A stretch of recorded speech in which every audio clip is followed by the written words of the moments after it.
Hello everyone. Nifty bank Nifty की analysis for 15 तो अगर एक बार डे टाइम फ्रेम में प्राइस को देखते हैं, पहले निफ्टी को देख लेते हैं तो एक बहुत जो क्लियर चीज़ नज़र आ रही है।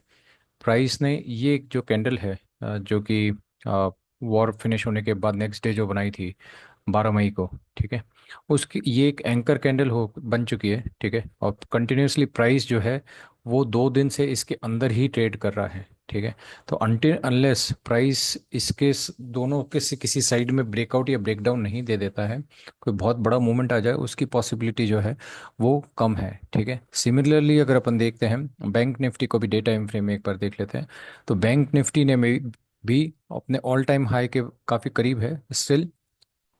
इसने भी एक ही एंकर बार बना रखी है, ठीक है ना, और 2 दिन से इसी के अंदर अंदर ट्रेड कर रहा है। आज इसने इसका लो ब्रेक डाउन करने की कोशिश करी, बट देन रिवर्स होके और ऊपर में क्लोजिंग करी है। ठीक है, अ, कल के लिए किस ढंग से ट्रेड किया जा सकता है उसको देखते हैं, तो पहले निफ्टी को देख लेते हैं। ठीक है, निफ्टी के लिए अभी अगर एक चीज़ और देखने वाली बात है निफ्टी में ये जो 24,800 750 का जो ये लेवल है, ये वाला जो एक कंप्लीट जोन है, ठीक है, ये एक रिजेक्शन की तरह एक्ट कर रहा है। पहले ये सपोर्ट की तरह था, फिर रिजेक्शन की तरह। और यूजुअली कोई भी सपोर्ट और रेजिस्टेंस मल्टीपल टाइम हिट होता है तभी ब्रेकआउट या ब्रेक तभी वो ब्रेकआउट सस्टेन कर पाता है।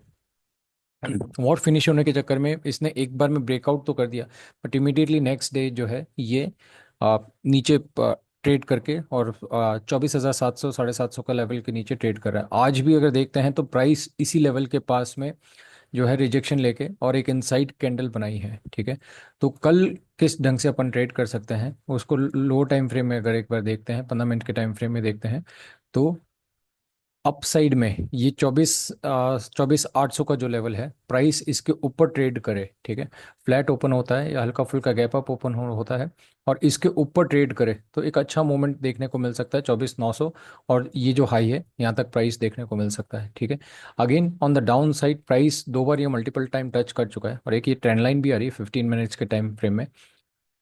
तो प्राइस इस जोन को और ट्रेंड लाइन को ब्रेक डाउन करता है और ये 24,000 550 का लेवल नीचे तोड़ देता है। एक चीज़ ये भी ध्यान रखने वाली बात है, 24,500 का साइकोलॉजिकल लेवल जो है वो नीचे की तरफ है। ठीक है, तो प्राइस इस जोन और लेवल को 24,500 के लेवल को नीचे तोड़ देता है तो पहला इसका टारगेट जो निकल के आता है 100 पॉइंट का 24,400 का निकल के आता है।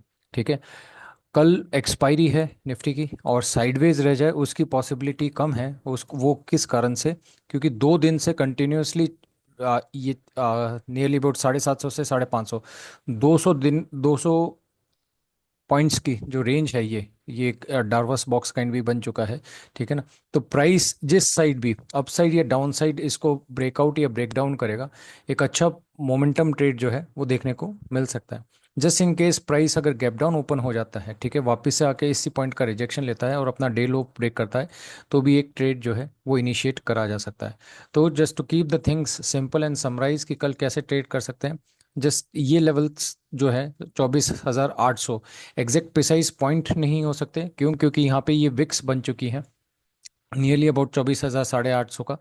पर प्राइस एक्शन को देखते हुए कि जैसे हायर हाइज के फॉर्मेशन हायर लोज के फॉर्मेशन कर रहे हैं और ये जोन को अगर ब्रेकआउट होता है तो सस्टेनेबली जो है 850 को निकाल के प्राइस जो है 950 और 950 तक जा सकती है। ठीक है, और ये जोन अगर 24,500 के नीचे प्राइस सस्टेन करती है तो एक नीचे के डाउन फॉल जो है प्राइस में आ सकता है। बैंक निफ्टी को देख लेते हैं, तो बैंक निफ्टी में भी ये बहुत क्रूशियल लेवल बन चुका है विच इज़ 55,500 का जो एक राउंड लेवल नंबर है, एक बहुत क्रूशियल लेवल बन चुका है। प्राइस गैप अप हुई थी तो एग्जैक्टली इसी पोजीशन से गैप अप होके आज भी यहीं का लो से वापस से रिट्रेस किया है। ठीक है, और एक ये ट्रेंड लाइन भी आ रही है बैंक निफ्टी में। तो बैंक निफ्टी में अगर प्राइस, ठीक है, इसको काफ़ी हद तक मतलब फ्यू आवर्स की ट्रेडिंग के बाद प्राइस ने इसको आज ब्रेक डाउन करा तो प्राइस इसके ऊपर सस्टेन करती है, 54,900 के ऊपर सस्टेन करती है, तो स्लोली एंड स्टेडीली प्राइस जो है वो ऊपर की साइड 55,100 और 200 के पास जाती दिख सकती है। जस्ट इन केस अगर प्राइस जो है फ्लैट ही ओपन हो और काफ़ी टाइम स्पेंड करके, जैसे यहाँ पे टाइम स्पेंड करा और नीचे की तरफ ब्रेक डाउन दे, यहाँ पे ट्रेड करा और नीचे की तरफ ब्रेक डाउन देती है, तो फिर लोअर लेवल्स पे जो है एक अच्छा टारगेट प्राइस को देखने को मिल सकता है। 200 300 पॉइंट्स का मूवमेंट जो है वो बड़ा मूवमेंट आ सकता है। प्राइस अगर बहुत बड़ी गैप अप हो जाए तो और यहाँ पे कोई रिजेक्शन फेस करे 5 मिनट 15 मिनट में, या प्राइस एक्शन कोई रिजेक्शन वाला बन रहे, ठीक है, तो उसका जैसे ही लो टूटता है ट्रेड इनिशिएट करा जा सकता है। प्राइस जो है अपने क्लोजिंग प्राइस तक वापस आ सकती है।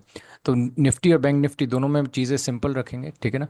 Will try to buy and purchase अगर प्राइस 54,900 के ऊपर ट्रेड करना चालू करे, और अगर 54,500 के नीचे ट्रेड करना चालू करे, जितना टाइम स्पेंड करेगा उतना बड़ा मोमेंट आएगा। जैसे यहाँ पे काफ़ी अच्छा टाइम स्पेंड करा था, उसके बाद बहुत अच्छा फॉल आया, वैसे जितना टाइम स्पेंड करे तो एक अच्छा फॉल अपन को पकड़ने को मिल सकता है। अगर आपको वीडियो पसंद आए तो do like and subscribe to my channel. Thank you.